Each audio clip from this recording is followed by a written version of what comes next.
We've moved past the if and firmly into the how with ambient AI scribes. They're deploying across healthcare systems at a staggering pace. The promise is very seductive, no more typing while the patient talks. But you're probably still spending hours editing notes, right? Evidence from randomized controlled trials, see the link in the caption, is that they're not currently time-saving due to the time needed to edit and correct transcription errors. The problem might not be the AI though, it might be how you're speaking. I certainly previously blamed the tools, but these 6 steps have drastically reduced the errors and editing that I need to do. AI scribes aren't mind readers, they're listeners, and the quality of the note it produces is directly proportional to the quality of the audio you feed it. This is about a few ways that you can change the way you speak to get a perfect clinical note every single time. It's a tactical guide to prompt engineering with your voice. You shouldn't speak to the AI the way that you speak to a human necessarily, you need to guide it. But you're busy and you don't need a manual, you need a heuristic. So I've codified the best practices into a single acronym, the script. If you follow this script method, then you'll move from editing notes to simply reviewing them. So let's break it down. So first is S for set the stage. AI often lacks context. It treats every session as day one unless you tell it otherwise. Start every consultation by loading the context. Good morning, Mr. Jones. We're here to follow up on the hypertension that we previously discussed in May. It gives the AI a baseline, but this is also where you can handle crowd control. In a consultation with multiple people present, speaker diarization, that is, working out who said what, it can be one of the biggest technical hurdles for current AI. You can solve this right at the start. If there's a relative in the room, introduce them now. I see your daughter Claire is joining us today. Now the AI knows that the female voice that isn't yours belongs to Claire, not the patient.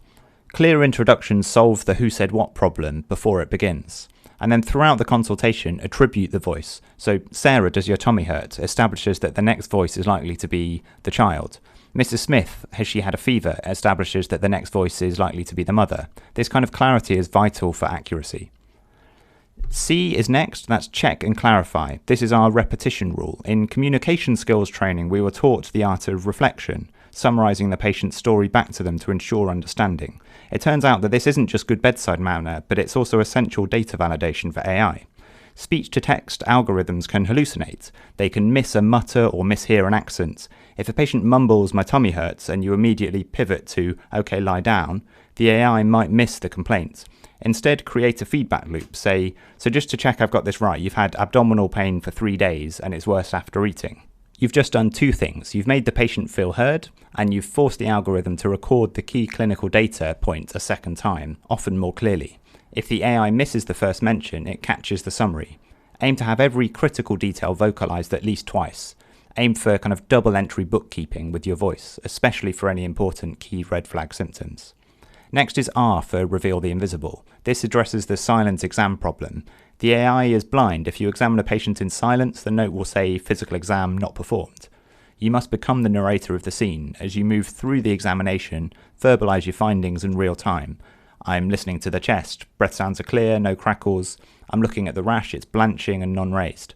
This applies to logistics too. If you're writing a note or a prescription, read it out. So I'm issuing a prescription for amoxicillin 500 milligrams 3 times a day for 5 days. This ensures the plan's documented with 0 ambiguity.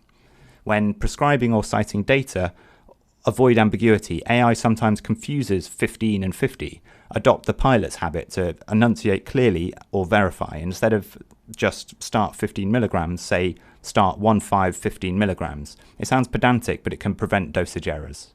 And here's a bit of a pro tip is mind the gap. AI often struggles with long silences. It sometimes hallucinates text to fill the void. Keep a steady stream of narration during the exam, or if that feels unnatural and doesn't work for you, you can hit the pause on the interface if you need a minute or 2 of silence to think or do something else. I is for Iron-Clad negation. This is perhaps one of the most important safety tips. LLMs struggle with the word no. If the audio glitches on the word no in no chest pain can become chest pain. The fix is distinctive negation. Never rely on a single word to rule out a serious condition. Instead of no headache, say, so you're free of headaches. Instead of no allergies, say, there's an absence of known allergies. By using positive phrasing to describe a negative finding, words like denies, free of, or absent, you reduce the statistical probability of the AI flipping the meaning of the sentence by having not catched one very short, brief word.